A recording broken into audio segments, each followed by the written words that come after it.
Nors atrodo, kad tai eilinis incidentas dėl praskelto eilinio antakio, bet paaiškėja, kad mergina neeilinė.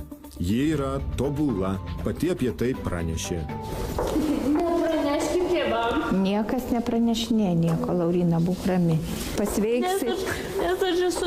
Nu, Nieko nepraneš, nieko nesakyk. Nes aš tobula. tobula, nu ir gerai, šaunuoli. Niekas nesakys tėvam. Viskas gerai.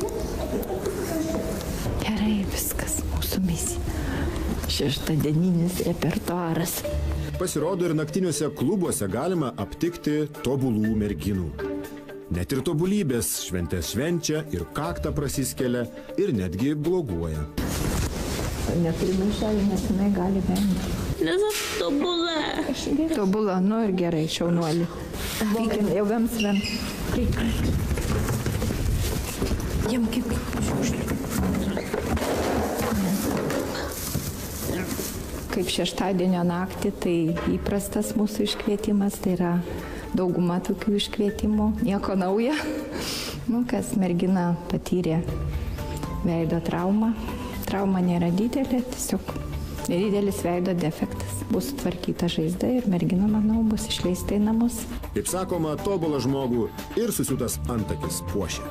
Nes aš tobula. Tobula, nu ir gerai, šaunuoli.